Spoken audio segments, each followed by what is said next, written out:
In this lecture, we are going to see the Lenz law regarding electromagnetic induction process or the process of electromagnetic induction. So, let us understand Lenz law. So, Lenz law states that the direction of the electric current which is induced in a conductor by a changing magnetic field is such that the magnetic field created by the induced current opposes the initial changing magnetic field. Okay. So, what basically Lenz law tells us that the current which is induced in the process of electromagnetic induction or current EMF induced into the process of electromagnetic induction, due to which current starts flowing through that coil or through the conductor, which generate its own magnetic flux. Okay, and that generated magnetic flux opposes the original magnetic flux, due to which EMF induced into that current EMF induced into that conductor, which is called as the Lenz law.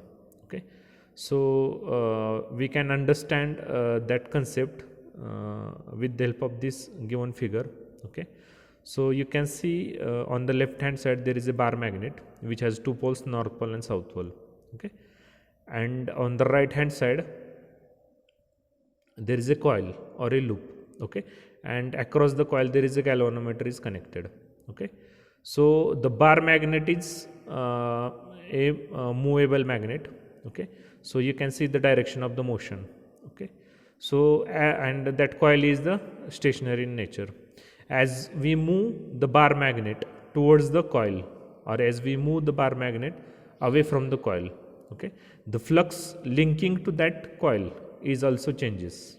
Okay, so there is a changing flux linking to that coil, and EMF induced into that coil according to the Faraday's first law.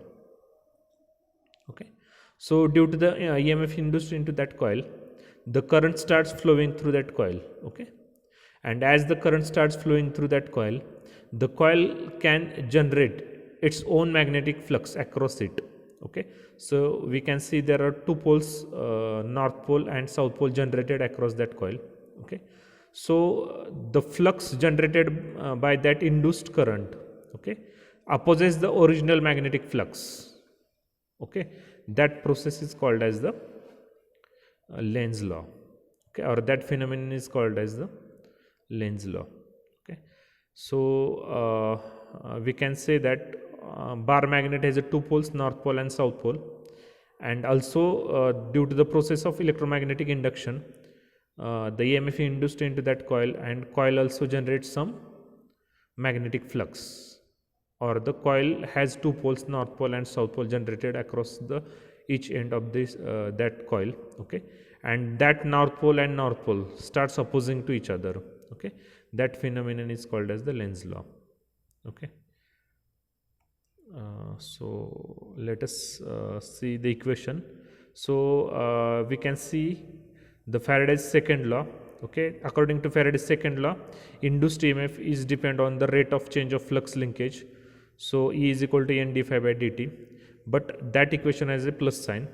But in the Lenz law, according to Lenz law, that equation has a minus sign. E is equal to minus N d phi by dt, where N is the number of turns of the coil and d phi by dt is the rate of change of flux linkage. Okay, and it has the negative polarity or negative sign, because the induced current generates the magnetic flux which is opposing to the original magnetic flux. Okay, dynamically induced EMF. It states that the induced EMF is due to the physical movement of either the coil or the magnet with respect to each other. E is equal to BLV sin theta. Okay, so dynamically induced EMF we can understand with the help of figure. North pole and south pole are there. In between there is a rotational coil. As coil starts rotating, okay, the flux cut by that coil also changes with respect to the time. Okay, as the varying magnetic flux is linked to that coil, EMF induced into that conductor or a coil. Okay, so that is the Faraday's first law, and we can say that, so to generate EMF there should be a movement of coil, or also we can keep coil stationary and we can move these two poles around that coil.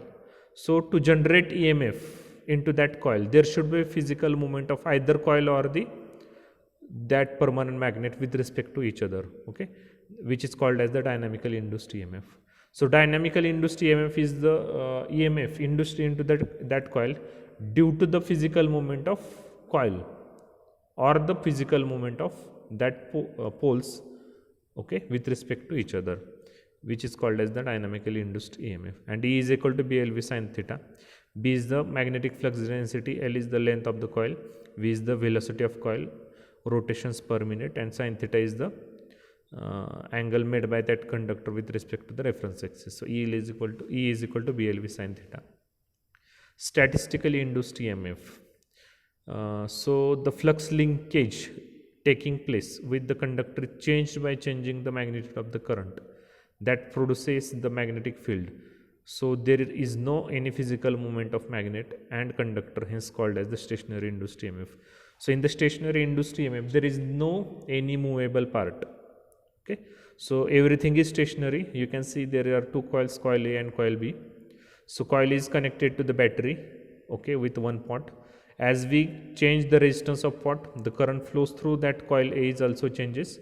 The magnetic flux generated of that coil also changes. That varying magnetic flux gets linked with coil B, and as the varying magnetic flux cuts the magnetic flux, as the varying magnetic flux cut the conductor or cut the coil, EMF induced into that conductor. Okay, so in this whole process, there is no any physical movement of either coil or the conductor, or there is no any physical movement of coil or the magnet. Okay, so everything is stationary. So as coil is generating, coil A which is stationary, okay, through which current is flowing, which is varying in nature. Due to varying in nature, current flows through the coil A. The flux generated by coil A is also varying in nature, and that varying flux is linked to coil B, and EMF induced into that coil B, okay, and which is called as the stationary induced EMF. Okay. Self-induced EMF. So self-induced EMF is the EMF induced in the coil due to the change of flux linking with it produced by its own turn.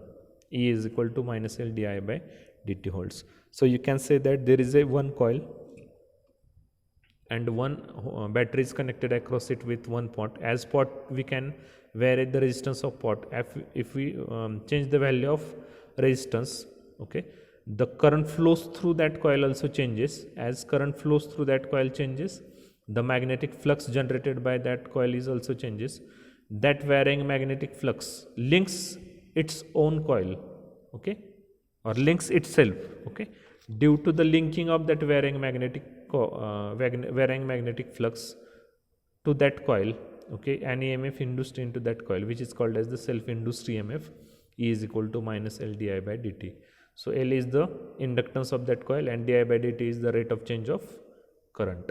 As the rate of change of current increases, the flux generated by that coil also changes with respect to the time, okay, and that varying flux linked to that coil, okay, and EMF induced into that conductor, which is called as the self-induced EMF. Okay, then mutually induced EMF.